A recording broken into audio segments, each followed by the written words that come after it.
tragic accident in Commerce City claims 5 lives. It just was just a tough time. I mean, they're just kids, you know. Tonight, families speaking out about the teenagers who died and their unimaginable loss. Plus, turning an Aurora donut shop into a drive-through in the close call, all caught on camera. Car plows into the front of the building, and there's actually a little kid that was standing there. How a fast-moving father came to the rescue. And Colorado showing up. It means everything. It's I hope I can get enough back to where I was. A community that's coming together for a man who lost his home and his business in the Marshall Fire. Thank you for joining us for Denver 7 News at 10. I'm Jacqueline Allen. And I'm Bayan Wang. A car crash in Commerce City ends in a tragic loss for several families. 5 people are dead, including at least 2 teenagers, and 3 more seriously injured. The cause of the crash still under investigation. Denver 7's CB Cotton talked to the families who say this is an unimaginable loss. The intersection of East 112th Avenue and U.S. Highway 85 in Commerce City will help get most to the final place they hope to go. But on Friday, this intersection took a family to tragedy. Taken too soon. Taken in a 2-vehicle collision at this intersection. Commerce City police say the crash happened around 9:30 Friday night, and it claimed the lives of 5 people. Witnesses told officers one of the cars was speeding when it collided with another car that was turning. On Saturday, crash remnants are scattered everywhere. It was something that changed my life forever. Ashley Hoffman, sitting next to her mother, Susan Hoffman, are the aunt and grandmother of 16-year-old Jonathan Bledsoe. Jonathan is just one of the teens who was killed. They're just kids, you know. He worked, he loved animals, they loved to fish. Their other loved one, Joe Bledsoe, is only 13, fighting for his life in the hospital. He's awake once in a while. He wakes up and goes to sleep, but he's got a broken back and a broken eye socket, and he has a brain injury. But they're thankful that he'll likely pull through.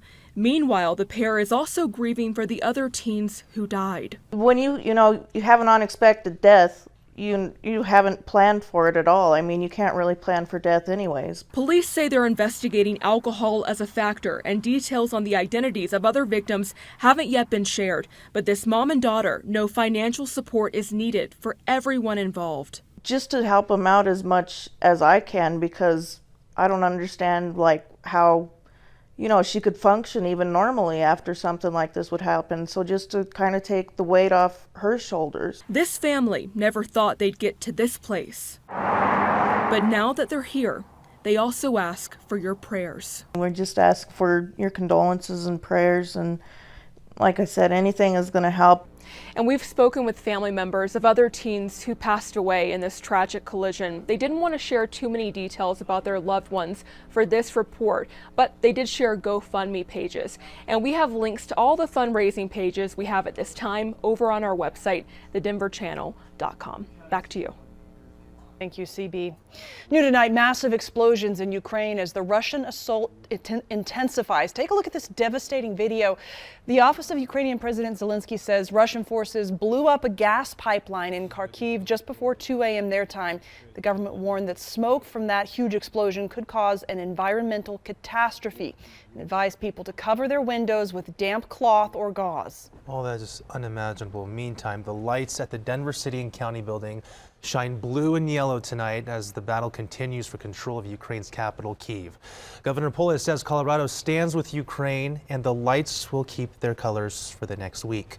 The U.S., the European Union, and the United Kingdom have pledged to remove Russian banks from the SWIFT global payment network.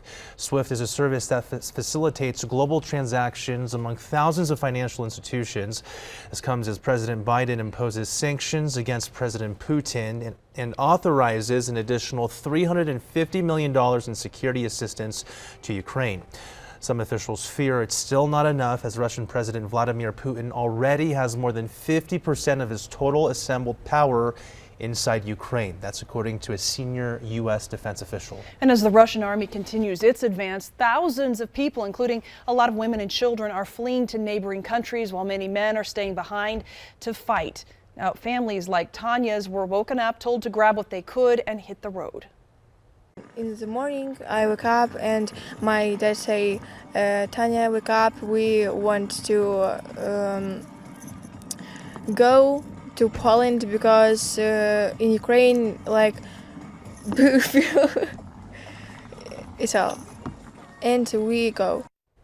In a statement, Governor Gov Polis says our state will help by welcoming Ukrainian refugees and that the office will assist by exploring all options for housing, future state employment, and access to resources. All right, state leaders, parents, and community advocates held a discussion Saturday about opioid awareness. Attorney General Phil Weiser led the conversation at Adams 12 headquarters in Thornton this afternoon.